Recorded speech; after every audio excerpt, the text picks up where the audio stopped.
in the book of Genesis. We find ourselves in chapter 28. Genesis chapter 28. Remember, we are looking now at the lives of the patriarchs. Our first patriarch, of course, is Abraham. Our second one is his son Isaac. And for whatever reason, and I don't know, there's certainly not a stated reason what that is, but the stories of Isaac don't compare.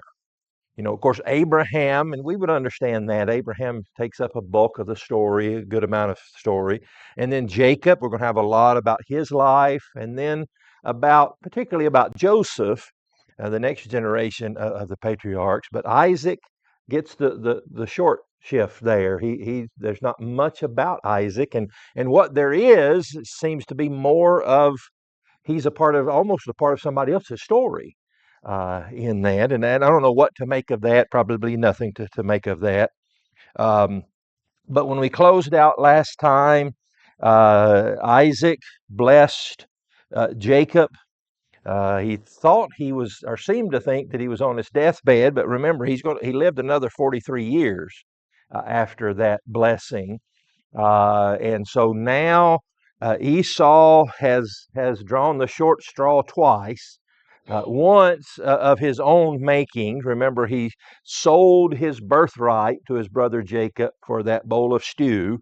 Now, I would argue that neither brother looked very good in that story. The New Testament, though, singles out Esau as the mistake in that. That does not necessarily absolve Jacob of any wrongdoing in that, but he's certainly seen more of the villain. And now, through the blessing, we saw the deception of both Rebekah and Jacob. And again, we'd probably put more of the blame. It seemed to be more Rebekah's idea of this, to kind of steal the blessing from Esau. Now, remember, when we look at that, there's really seems to be three separate things that are kind of connected, but not the same. The birthright is different than the blessing. Now, again, there's some connection there, but it seems to be two different things. And so we have the birthright, which would have given the son, typically the older son, a double part of the inheritance. And then we have the blessing that was usually given toward the end or at the end of the father's life, in which he would evoke blessing upon his children in a particular way. And then we have the third thing, and that is God's plan in all of this. We know that God was not subjected to the deal between Jacob and Esau. He was not subject to whoever Isaac blessed, whether it was the right blessing or the stolen blessing. But God could use those events providentially to bring forth his mission and his plan. And so Jacob and his mother, so we have Abraham and Sarah, let's remember the names, Isaac and Rebekah, and now we're going to have Jacob and Rachel. And I don't know if about any of you, other of you, but particularly when I was younger, I'd have to pause because I get Rebekah and Rachel, two R names, confused, but it's Rebekah first and then Rachel. And so now through this deception, Esau is understandably angry, and so now Jacob flees. And I want us to notice just quickly Mom's advice here. Let me see here. Oh, I'm in the wrong chapter. No wonder I couldn't find it. Back over to chapter 27.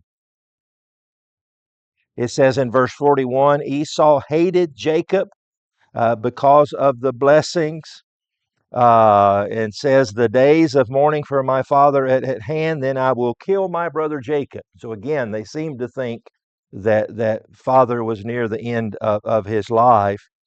And so now Rebekah tells him in verse 42, surely your brother Esau comforts himself concerning you by intending to kill you.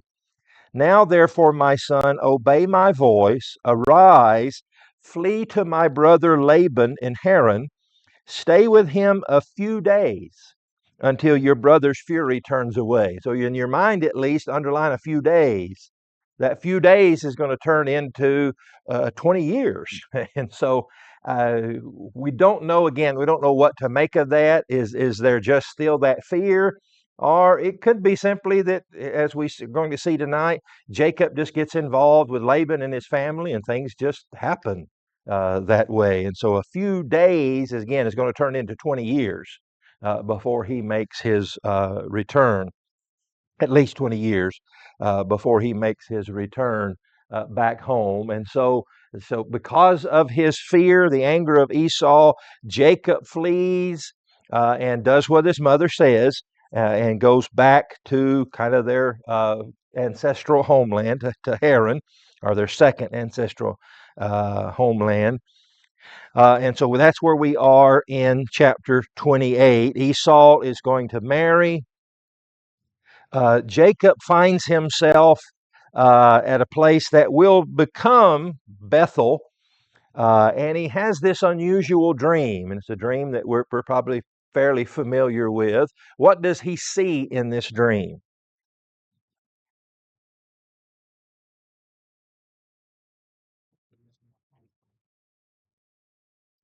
A ladder, okay, a ladder, and that ladder extends from earth to heaven. It top reached to heaven, and he saw the angels of God going up and down this ladder. Now, let's talk a little bit about that. We know from our study of particularly Old Testament history, but even New Testament, that many times God would communicate to people in their dreams. And so the dream would be, I don't know if you're like me, I dream all the time. Every night, all night long, I have weird dreams in that.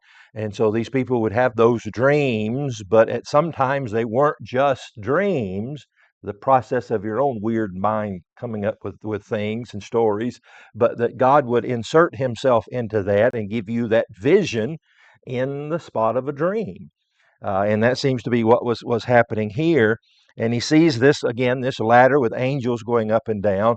We don't really know, the text doesn't really tell us what that means. That we can maybe do some conjecture there, that this the idea of maybe the connection between heaven and earth, God's involvement in the dealings of Jacob and his family. Maybe we often see angels as protectors, and maybe the idea that these angels are coming down, they're going to protect you in this regard. But other than that, we just don't really know what the significance of this meaningful dream is. But look at this. Hold your finger here, and let's go to the New Testament, John chapter 1. Jesus seems to reference this event in John chapter 1.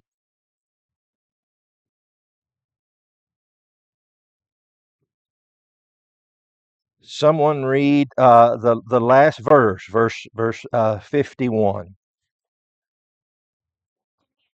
Truly I say to you, you will see the heavens open and the angels of God ascending and descending on the Son of Man.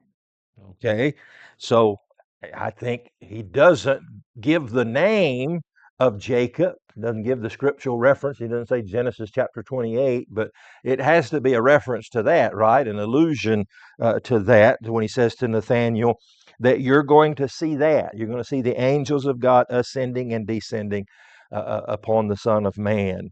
That might shed a little light on the meaning of this. That now that maybe the meaning is that Jacob is doing what he's doing with, again, with God's protection and God's approval in that, which may be what Jesus is referencing there. But the main point of this, we remember the dream of the ladder, Jacob's ladder. It's famous. I mean, even I remember as a kid, and they probably still have them, sell them at tourist stops along the way, a little toy called Jacob's ladder that I used to play with. Actually, we bought it, and I think my dad played with it more than I did. But anyway, if you've ever seen that little toy of Jacob's ladder, so we remember that story. But really, the main point that we need to draw from this chapter is not the vision, the dream that he sees here, but that God is going to repeat the promise that he's made to Abraham, and then to Isaac, and now to Jacob. Look at verse 13. This is Genesis 28, verse 13.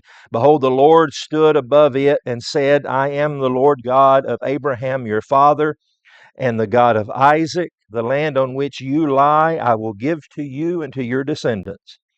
Also your descendants shall be as the dust of the earth. You shall spread abroad to the west and the east, to the north and the south, and in you all the seed of the family shall be blessed. A little bit of a change or an addition there.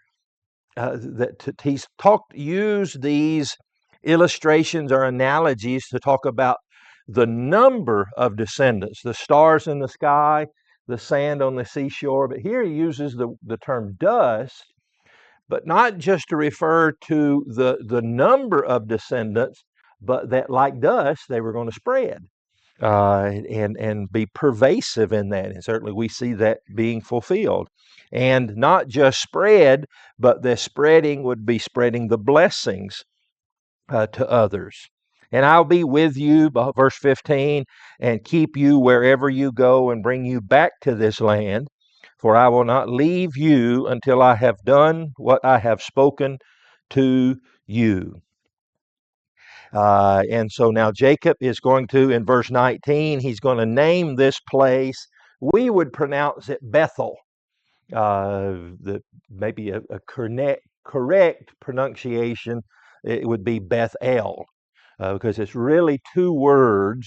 The word Beth means house, and the word El is an abbreviation for Elohim, God. So this is the house of God. You'll recognize that you see that term Beth, or that four letters in a lot of Bethesda, Bethsaida, Bethel. And so the house of, sometimes it'll be the house of fish. Here's the house of God. And so that's just a common name, kind of like maybe like veal, like we have a lot of uh, veals in our city names, or if you're in Alabama, it's Vol, Huntsville. We don't say Huntsville, it's Huntsville. And so it's kind of similar to that, the repetition of it. And so Jacob makes a vow to God. He says in verse 20, if God will be with me and keep me in this way that I am going, and give me bread to eat and clothing to put on, so that I come back to my father's house in peace, then the Lord shall be my God. Now, I wanted to single out that. I don't think, and I can't be positive about this, but I don't think Jacob is putting a condition here. He's saying, God, if you treat me right, then I'll let you be my God. It seems to me that what he's saying is, based on this promise that you've promised to be with me because of what you've already done, I will be your servant and you will be my God. I don't think it's like a future condition, God, if you'll keep blessing me, then I'll keep serving you. I think it's more to be interpreted the idea, because you've promised this, then I will be your servant and you will be my God. He sets up a pillar there, a stone, which is set as a pillar to be shall be God's house. And I will surely give a tenth to you, or a tithe to you. And so there's the vow, the dream, and the vow of Jacob.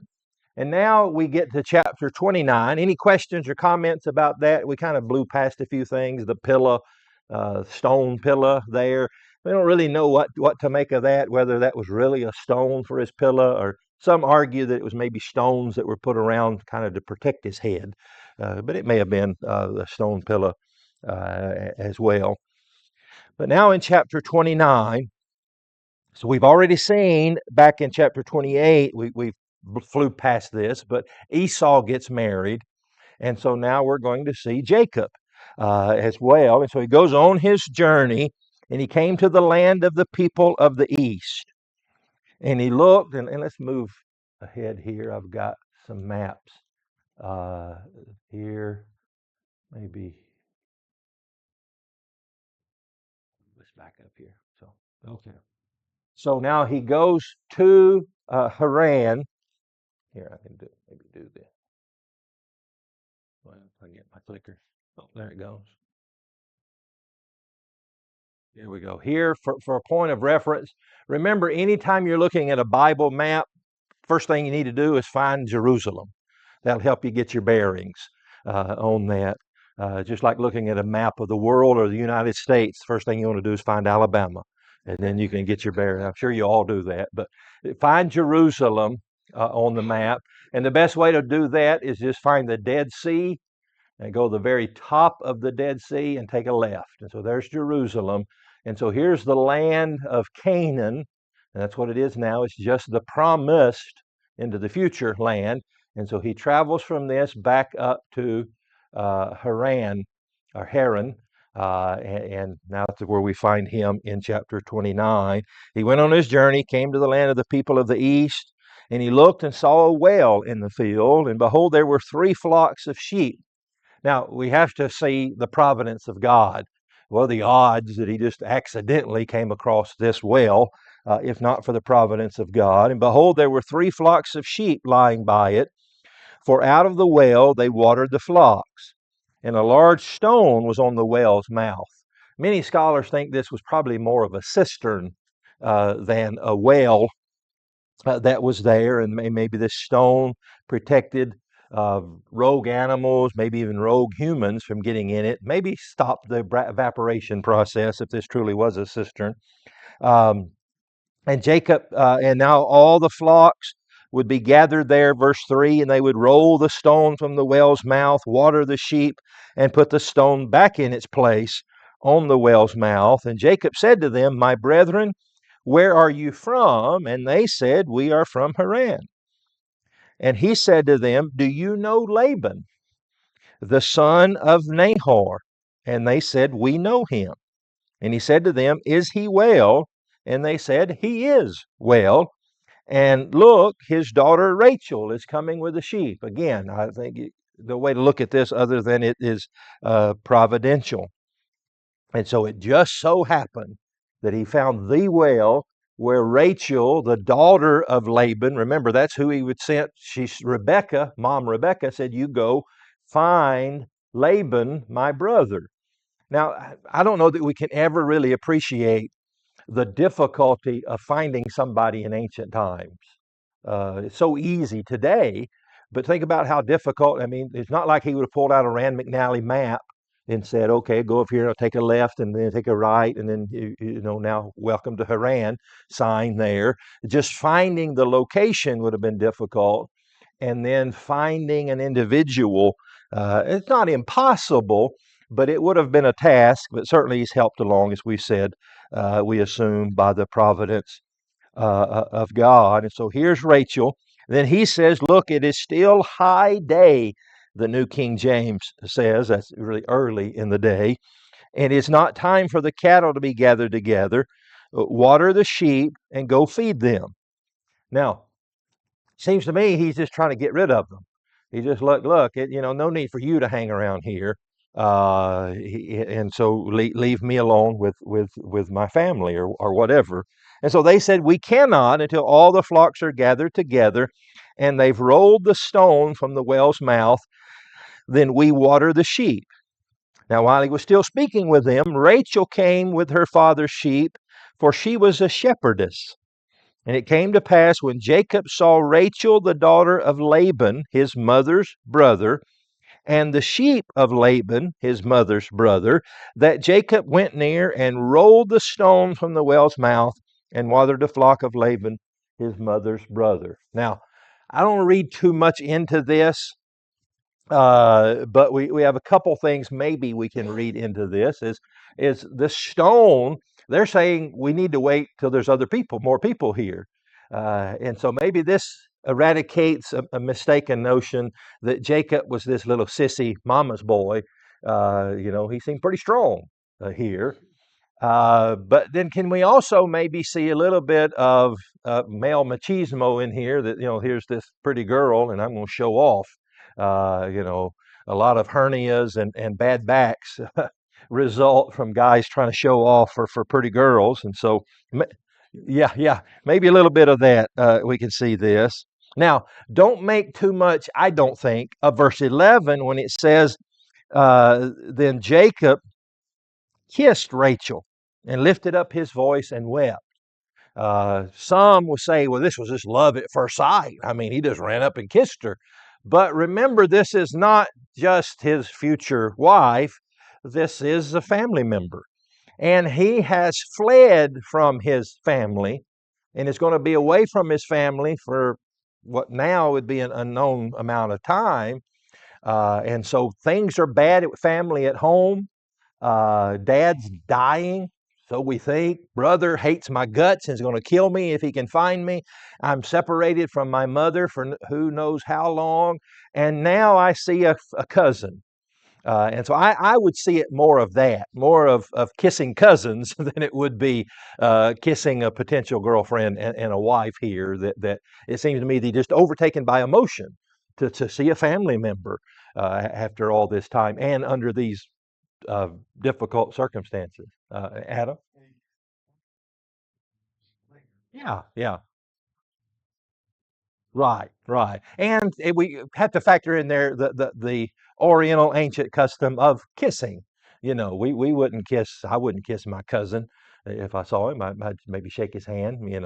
But yeah, so add in that ancient custom there. So, but anyway, I would that's the way I would interpret verse 11. Not so much a love at first sight as it was this is a family member and I'm greeting them. So Jacob told Rachel that he was her father's relative, that is Laban's relative, and that he was Rebekah's son. So she ran and told her father. Now remember, and let me jump who hid my remote from me? Let's go up here to the family tree to remind ourselves of what's going on. Again, to orient ourselves, here is Abraham. Abraham's father, remember, was Terah. His brother was Nahor. Nahor, son named Bethuel. Bethuel had the two children that we're told of, Laban and Rebekah. And so it is Abraham's brother's granddaughter, Rebekah, that is married to Abraham's son Isaac. Remember, we made the comment that we're missing a generation here because it took Abraham and Sarah so long to have children. Otherwise, those would be like your cousins, maybe more lined up in a generation there, but it's all a little bit offline because of the late birth of Isaac. And so now Isaac marries Rebekah, and now Jacob, who is Isaac and Rebekah's son, is going to marry, spoiler alert here, Rachel and Leah, the daughters of Laban, the brother of Rebekah. So it gets all convoluted there, as we know. But remember, and we're going to learn, Laban's kind of a shady character here in his dealings. Laban seems to be looking out for one person, and that's Laban. And so we don't end up with a favorable view of Laban through all of this. But Rebekah goes and finds her father, Laban, and then he runs to meet him, and as Adam pointed out, embraced and kissed him, and he brought him to his house. So he told Laban all these things. Now, from what we know about Laban from the rest of this story, if we wanted to be cynical, if we wanted to be generous, we would say Laban's anxious to see a family member, just like Jacob is. If you're cynical, remember what happened the last time when the servant came looking for a bride for Isaac. He brought all these camels loaded down with riches. And so if we wanted to be cynical, maybe Laban rushes out to meet Jacob because he's thinking, 10 more camels loaded down with a lot of wealthy stuff, but that's not going to be the case here. So anyway, he runs out and embraces and kisses him. He told Laban all the story. And Laban said to him, surely you are my bone and my flesh. And he stayed with him for a month. Now remember, mom says go for a few days. And so now we're there for a month. Laban said to Jacob, because you're my relative, this is verse 15, should you therefore serve me for nothing? Tell me, what should your wages be? So we worked there for a month. And as anybody would do, you kind of pitching in, helping around the farm and doing different things. And so he says that, I need to pay you. Now Laban had two daughters. The name of the elder was Leah, and the name of the younger was Rachel. And so here's the famous story. Laban's two daughters, Leah, the oldest, and Rachel, the younger. The New King James says in verse 17, Leah's eyes were delicate. What does your translation say there? Weak. Now, we don't know really what that means. We take that just literal, that she had bad eyesight, and had to maybe squint to see things? Or is that, as if we're going to say, maybe a reflection on her beauty or lack thereof? I don't want to make too much of that in that, but many times, and certainly in this culture, eyes were what kind of drew you to a person. And so it may be that was a way of not saying she had less than 20/20 vision. It's just that she had, a polite way of saying she wasn't the prettiest of the two sisters. And the reason we think that is because it speaks of her eyes, which again, it would be odd if it was just describing a medical condition, because then when it talks about the other sister, it says Rachel was beautiful of form and appearance. You normally say she had 20/20 vision if you were contrasting, apples for apples. And so that's why we think maybe her eyes being delicate or weak is a euphemism for something else. Now, I don't want to make too much of this. We know a lot of times in the Bible, names and the meaning of names mean something. And maybe there's a meaning, not maybe the meaning we might first think of. Rachel's name means ewe, E-W-E, a female sheep. Any guess what the name Leah means?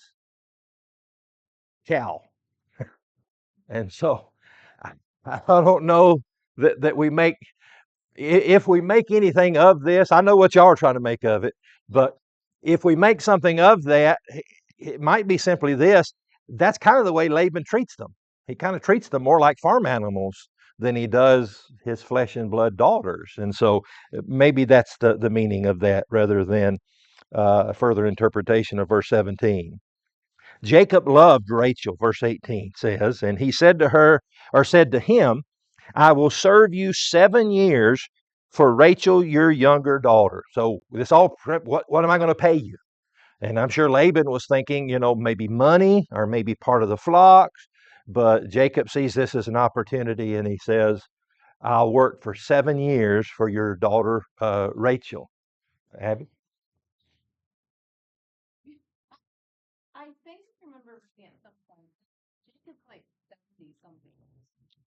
And I was like, based on some kind of convoluted math about Joseph's age when he went to Egypt and then backtracking. And I was like, do you know any? I mean, Yeah, we don't know the exact, but we can get pretty close. The start of chapter 27, when Isaac is blessing, he thinks Esau ends up being Jacob. The two boys are 77 at that point. Now, a little time has we don't know how long it takes. Well, my map is gone, but to make this trip, we've been a month. And so 78, 77, 78, somewhere in that. So yeah, again, you kind of picture this as teenagers or maybe in their early 20s here. But yes, if our math is correct, Isaac would have been 137 when he blessed the sons, and the two sons would have been 77. And so yeah, good point. It's not the normal kind of courtship and romance that we would think of in that regard. And so here's the deal. I'll work for you. In fact, 7 years for Rachel, your daughter. And Laban says, "It is better that I give her to you than that I should give her to another man. Stay with me." Now, I don't know that Laban's concocted his plan yet, but notice he leaves his names out of that. He just uses pronouns. I give her. And I again, don't want to make too much of that. So Jacob served 7 years for Rachel. And speaking of the romance, here's a romantic statement. And they seemed but a few days to him because of the love that he had for her. And so he worked 7 years, long courtship here, but it seemed just a few days. So Jacob said to Laban, "Give me my wife." In other words, it's payday. "Give me my wife, for my days are fulfilled, that I may go into her." And Laban gathered together all the men of the place and made a feast. Now it came to pass in the evening that he took, this would have been Laban, took Leah his daughter and brought her to Jacob, and he went into her. Now all of this is a little confusing to us but don't try to apply our 20th and 21st century American marriage customs to theirs. Um, it is not like, standing before the preacher, he didn't recognize that this was Leah and not Rachel. That's not how this would have been done. This would have been in the absolute dark of the night inside of a tent. So he brought Leah there, and Laban gave his maid Zilpah to his daughter Leah as a maid. So it came to pass in the morning that, behold, it was Leah. And he said to Laban, "What is this that you've done to me? Was it not for Rachel that I served you? Why then have you deceived me?"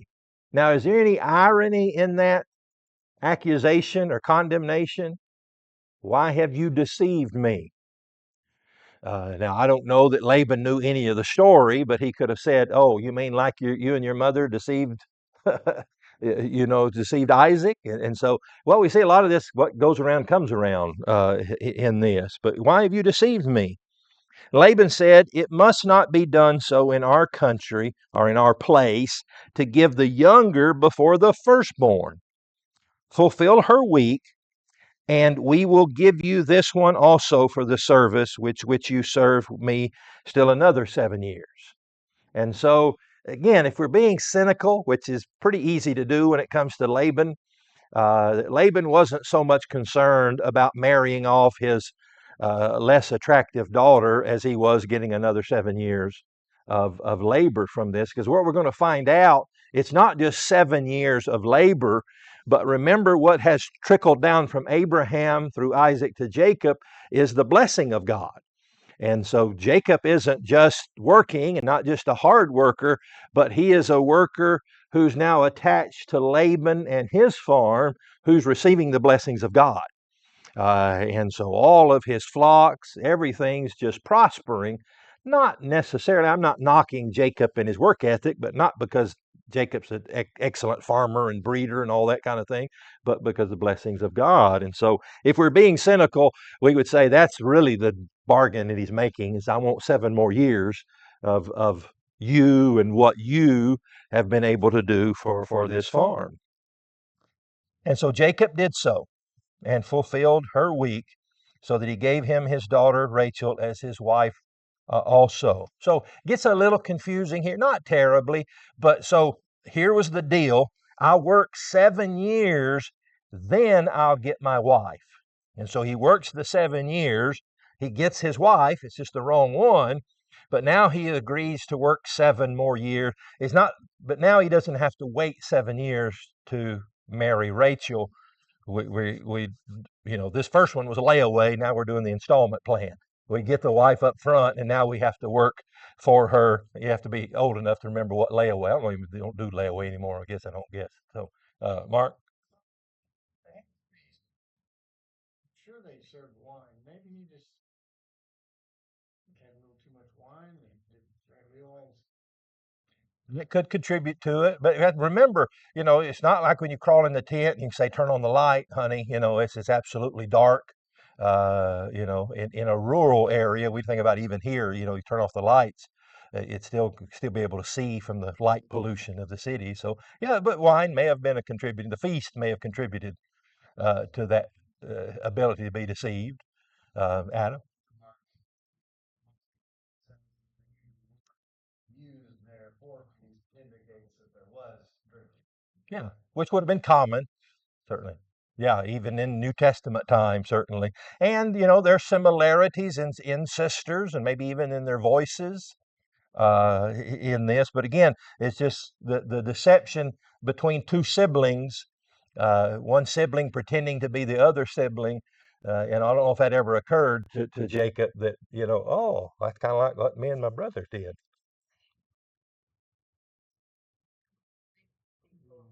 Leah, I think, was also deceptive. You know, 'cause she was she knew. Just like Jacob was with Rebecca. So, yeah, yeah. Yeah. Yeah, we don't know. Is Rachel tied to a chair somewhere? How does she not come running in and say, with sibling rivalry, knock on the door of the tent, and but yeah. So we don't know the whole story of what's going on here. But he agrees, and so now he gets again 7 years, then Leah, and then gets Rachel and agrees to work more years for a total of 14 for Rachel. Laban gave his wife Bilhah to his daughter Rachel as a maid. And Jacob also went into Rachel, and he also loved Rachel more than Leah, and he served with Laban still another 7 years. Uh, this family doesn't seem to learn from their mistakes. The idea of deception is through this, whether it's lying, that she's not my wife, she's my sister, that's repeated. Now the deception about siblings, that is repeated. It doesn't end well. We talked about there's not a parenting book that I know of that recommends to do what Isaac and Rebekah did, and that is choose a favorite child. And now we're not only going to do that, we're going to choose a favorite spouse. And neither one of those are going to end well. But he loves Rachel more than he does Rebecca. And he served with Laban still another 7 years. And so now Laban, let me see, not Laban. Let me get down here. Okay. God sees Leah's travails, and it says that he opened her womb, but Rachel was barren. Now, again, we'll make too much of this. Does that mean both of them were barren and then he opened one womb, or does it simply mean that one was able to conceive and the other one was not? We don't know. And we also don't know what to make of that. It seemed like a lot in this family, a whole lot of barren wombs in this family. Is that just a genetic thing? Or is that God using that to prove that I'm the one doing? Kind of like, marching around the city of Jericho to prove that it wasn't you that did that, that was me. And so maybe there's some of that to prove that this is not just a natural birth process. It's God's at play here. Mark? Thing with women because the family's trying to do all this themselves instead of relying on looking towards God. Yeah, again, maybe God intentionally saying, wait a minute, y'all are messing things up. Yeah, I got this. Yeah, very well could be. And so Leah is able to have children: Reuben, Simeon, Levi, and Judah. These are going to be names that are prominent through the story and through the tribal names that will follow. Now, again, kind of like Grandpa and Grandma, Abraham and Sarah, then Rachel says, well, if I can't have children, then I'll give my handmaid and she'll have children. And in that culture, those became kind of your children. If your maid had those children, kind of like, again, remember Sarah and Hagar, it is kind of like they'll become. And so then Dan and Naphtali are born from Bilhah, who is, you need a program to keep up with all the players here, which is Rachel's maid. Then Leah is unable to have children, and so she says, well, two can play at that game, and she gives her handmaid Zilpah to Jacob, and Gad and Asher are born. And then finally God hears Leah's prayers, opens her womb, and Leah is able to have children: Issachar, Zebulun, and Dan. And now God hears Rachel's travails, and opens her womb, and she has children, Joseph and Benjamin. So there are the sons. We did not include Deborah on this, but Deborah, the daughter, is included in this as well. But here are the sons of Jacob that are going to become prominent. These are our next generation of patriarchs: Abraham, Isaac, Jacob, and now all 12 of Jacob's children will be considered patriarchs as well. A few things to note about this. Of course, these will become, again, famous as the children, but also because basically we know there's a little difference there, but basically the tribes of Israel as their descendants. But notice this. Well, let me just ask you, of all of these children, getting way ahead of ourselves, who's going to be Jacob's favorite? The youngest one.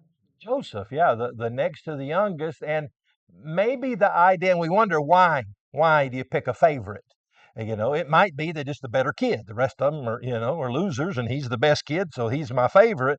But it's probably not that. It probably has to do that this is the firstborn of Rachel. And so, in a lot of ways, and I don't know that this is ever verbalized in Scripture, but it seems to me that in a lot of ways, in Jacob's mind, he views Joseph as the firstborn child. Joseph gets that preferential treatment, which usually the firstborn son does. Well, he's number 11 on the list, but he is the first of my I could hear Jacob say, of my real wife. The two handmaids don't count in his mind, and almost Leah doesn't count. She's almost like a handmaid because I didn't want her to begin with. It was just Laban tricked me into this. And so I can kind of see that he views Joseph, although he's number 11 in the birth order, Joseph is my firstborn son. Uh, yeah, yeah, and I worked a long time for this firstborn son, didn't I? And so, again, I don't know that's ever spoken of that way, but it seems like that's almost the mindset of Jacob. Now, another thing that we notice here, there's 12, counting the daughter Deborah, 13 children. But one thing that you can do if you have 4 mothers is that you can have a lot of children in a short amount of time. And so here are 13 children, but they're born within a 7-year period. Look at chapter 30, verse 20. Well, let's back up to verse 24. Well, no, let's back all the way up to verse 22. Genesis 30, verse 22. God remembered Rachel, and God listened to her and opened her womb, and she conceived and bore a son, and said, God has taken away my reproach. So she called his name Joseph, and said, the Lord shall add to me another son. That's what the word Joseph means, add to, or he will add.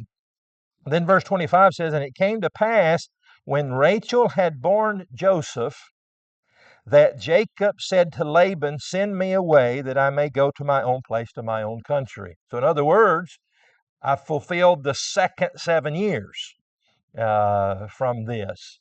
And so remember, the first 7 for this math problem don't count, because the first 7, he was only married at the end of those 7. And so now he's worked 7 years of marriage. And so up to Joseph, at least, all of these children were born in a 7-year span. So at least 11, most likely 12 children born in a set. Again, you can do that if you have multiple spouses or multiple mothers at play here. And so these sons are going to be very close in age. Not a whole lot of difference between, at most 7 years between Reuben and Joseph in their age difference. So, Larry?